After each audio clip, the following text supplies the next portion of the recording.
कहानी के शुरू में हम एक आदमी को देखते हैं। अपने चेहरे को ढका हुआ था और एक आदमी को बांधा हुआ था। वो अपनी बंदूक की गोलियां निकालकर उस आदमी की जेब में डाल देता है और बंदूक अपने पास रख लेता है। फिर उस आदमी के सीने पर एक अजीब डिवाइस लगाता है जिसके रिमोट को भी उसने अपने पास रख लिया था। उस आदमी से कहता है कि तुमने मेरे लिए कोई रास्ता नहीं छोड़ा। उसको चाकू से जख्मी करके वहाँ से चला जाता है। हम उसके डिवाइस पर एक अजीब मैसेज और उसके चीखने चिल्लाने की आवाजों को सुनते हैं। इसके बाद सीन शिफ्ट होता है कुछ दोस्तों पर जो अपनी पढ़ाई पूरी करके जंगल में कैंपिंग करने आए हुए थे।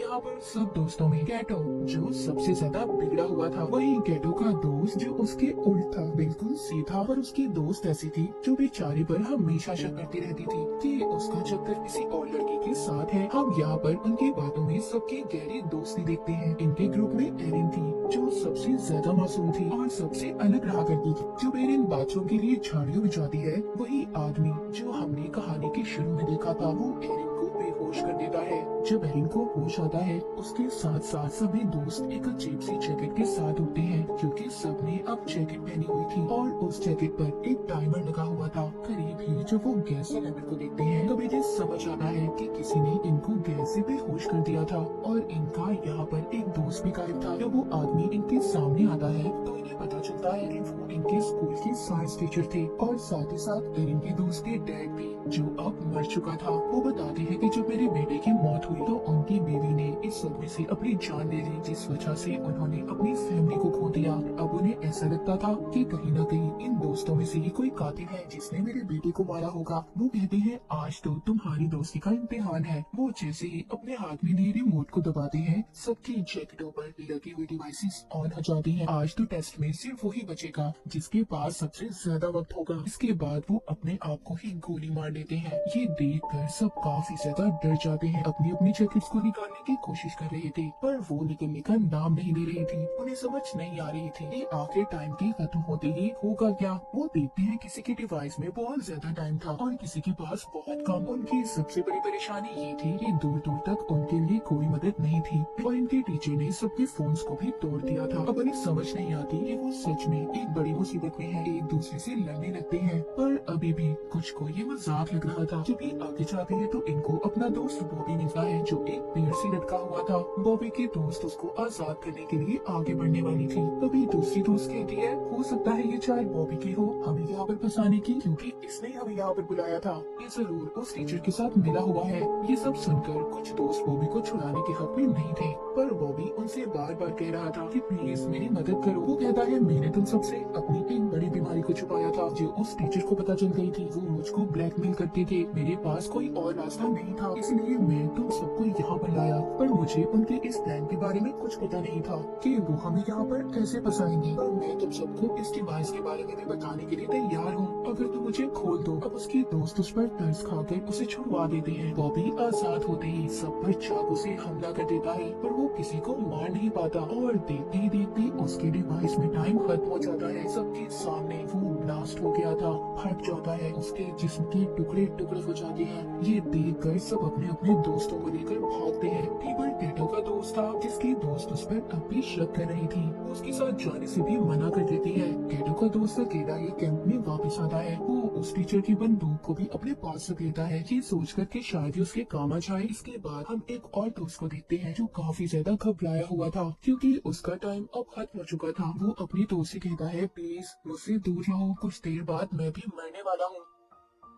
पर तभी जब इसकी एक और दोस्त इनके पास आ रही थी तो ये गलती से उस पर फ्लैशलाइट से हमला कर देता है जिससे फौरन ही उस लड़की की जान चली गई थी। पर होता कुछ ऐसा है कि उस लड़की के पास जो टाइम बचा था वो सारा इस लड़के को मिल गया था। वो बहुत परेशान हो गया था। इनकी एक सही दोस्त कहती है जिसको अब सब कुछ समझ आ गया था हमारे डिवाइसेस में कुछ ऐसे सेंसर्स हैं जो इंसान मारेगा तो उसका सारा वक्त दूसरे इंसान को मिल जाएगा, बिल्कुल पबजी की तरह। हथियारों की बजाय बचा हुआ वक्त दूसरे इंसान को ट्रांसफर हो जाएगा। उस टीचर ने जानबूझकर ये सब किया था कि सब एक दूसरे की जान ले सके। अपनी जान बचाने के लिए सब सुनने के बाद सारे दोस्त एक दूसरे के दुश्मन बन गए थे क्योंकि सबको अपनी जान प्यारी थी। दूर खड़ी एक दोस्त भी इनकी सारी बातें सुन रही थी जो थोड़ी पागल थी। उसके चेहरे पर उसकी नीयत साफ नजर आ रही थी क्योंकि उसका टाइम जो खत्म होने वाला था। वो एक लकड़ी का टुकड़ा उठाकर सब पर वार करने लगती है पर सभी वहाँ से भाग गए थे।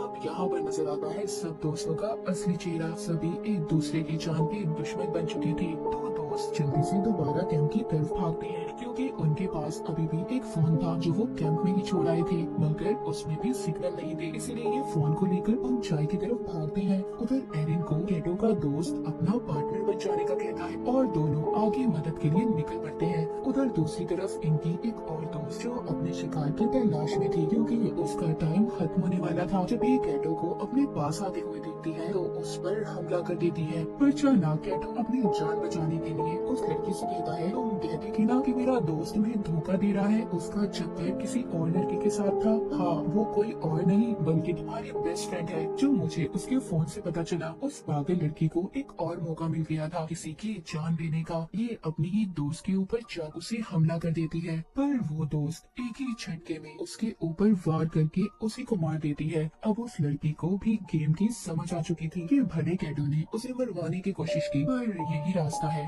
इस गेम में सरवाइव करने का, जिंदा रहने का। वो कैटो के साथ मिलकर टीम बना लेती है और दोनों सबका शिकार करने का प्लान बनाते हैं। उधर दूसरी तरफ जिन दोस्तों को फोन मिला था, अब वो लड़की अपने डैड को फोन करती है जो पुलिस ऑफिसर थे, पर उसकी कॉल नहीं लग रही थी। अब उसको शक होने लगा था कि कहीं उसके डैड भी किसी मुसीबत में ना हो। जब वो जीपीएस से लोकेशन पता करते हैं तो उससे पता चलता है कि उनके डैड कहीं आसपास ही थे। उधर दूसरी तरफ एरिन और उसकी दोस्त को चलते हुए टीचर का वही शिकार मिलता है जो हमने कहानी के शुरू में देखा था, जिस आदमी को बांधकर उसने रखा हुआ था। ये आदमी कोई और नहीं बल्कि उस लड़की के डैड थे जो अपने डैड को कॉल कर रही थी। साइंस टीचर ये सब इनके साथ इसलिए कर रहा था। उसको अब भी ऐसा लगता था कि उसका बेटा किसी नशे से नहीं मरा बल्कि उसे जानबूझकर मारा गया है, और ये सब इन दोस्तों की पार्टी में हुआ था। उस लड़की के डैड को इसलिए मारा क्योंकि बिना छानबीन किए उन्होंने उसके बेटे के केस को बंद कर दिया था। यानी कि सच ये था कि इन्हीं के बीच में कोई कातिल है। उधर ही एरिन के दोस्त को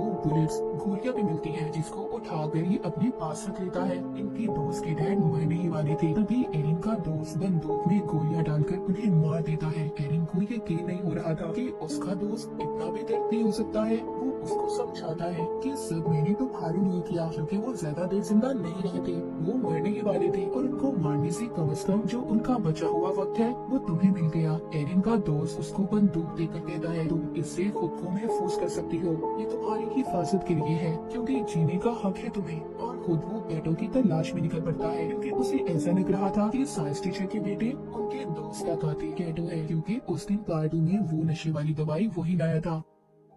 अब एरिन अपनी उसी दोस्त से मिलती है और उसको उसके डैड के बारे में बताती है। ये सुनकर वो बहुत ज्यादा रो रही थी। एरिन कहती है, अभी हमारे पास रोने का वक्त नहीं है, हमें जल्दी रिमोट को ढूंढना होगा। वो इन दोनों को उस रिमोट को ढूंढने का कहती है और खुद कैटो के पास जाने का फैसला करती है कि उसकी जान खतरे में है। उधर कैटो को भी उसके दोस्त ने ढूंढ लिया था। इन दोनों की बहुत ही खतरनाक लड़ाई होती है। उस लड़ाई में कैटो ने अपने दोस्त को मार दिया था। फिर कैटो अपने एक और दोस्त को मारने की कोशिश करता है और आखिर में कैटो ने उसकी बंदूक लेकर उसे भी मार दिया था। जिस दोस्त को उसने मारा था उसके पास सबसे ज्यादा टाइम था जो सारा अब कैटो को मिल चुका था, लेकिन कैटो को तो इस गेम में जीतना था। वो अभी भी पास कहाँ होने वाला था। वो एक और दोस्त को मार देता है। कैटो अपने आखिरी शिकार की तलाश में था जो एरिन और उसकी एक और दोस्त थी। जैसे ही उनके पास जाता है, एरिन की दोस्त इस पर बहुत चिल्लाती है कि उसने उनके सभी दोस्तों को मार दिया, पर वो इसकी तरह कातिल नहीं बनना चाहती थी, इसीलिए इसे चाकू से जख्मी करके भाग जाती है। पर भागते हुए वो सोचती है कि अगर कैटो भी मर गया फिर भी तो इस गेम में एक ही बचेगा, इसीलिए वो अब एरिन को मारने की कोशिश करती है और उसकी तरफ बंदूक कर लेती है। यहाँ पर कहानी का सच तो कुछ और था। एरिन की दोस्त उसको बताती है, उस लड़के से मुझे बहुत नफरत थी, वो स्कूल में हमेशा मेरे से ज्यादा नंबर लेता था और उसकी वजह से मुझे स्कॉलरशिप भी नहीं मिली। उस दिन मैंने उसकी ड्रिंक में दवाई मिलाई थी, पर मैं ये नहीं जानती थी कि वो सच में मर जाएगा, और मैंने ही अपने डैड से कहकर उसके केस को बंद करवा दिया। वो एरिन को बंदूक देकर कहती है, मुझे मार दो, जिंदा रहने का हक सिर्फ तुम्हें है। पर एरिन ऐसा करना नहीं चाहती थी। तभी पीछे से कैटो आ जाता है और एरिन की दोस्त पर हमला करके उसे मार देता है। एरिन की दोस्त की जान उसकी गोद में निकलती है। कैटो के पास एरिन से कम वक्त था और अगर उसे जिंदा रहना था तो उसे जल्दी एरिन की जान लेनी होगी, लेकिन वो यहाँ पर ये भी जानता था कि एरिन के अंदर इतनी हिम्मत नहीं है। बार बार वो एरिन को गोली चलाने पर उकसा रहा था। एरिन बहुत सोचती है पर उसे नहीं मारती। उसकी उसकी टांगों पर गोली मार के उसके डिवाइस के हवाले छोड़ देती है। आखिर में कैटो भी ब्लास्ट होकर मर जाता है और एरिन इस गेम की विनर बन चुकी थी। उसने इस गेम को जीत लिया था। वो डिवाइस भी खुद ब खुद बंद हो जाती है। थोड़ी देर बाद सुबह हो गई थी। एरिन जंगल से बाहर निकलती है। उसको एक आदमी मिलता है जो अपनी गाड़ी पर था, पर एरिन का ऐसा हाल देखकर वो मदद करने से इनकार कर देता है। कहानी के आखिर में एरिन की हमें खतरनाक मुस्कुराहट को देखते हैं। इसी सस्पेंस के साथ ये कहानी यहीं पर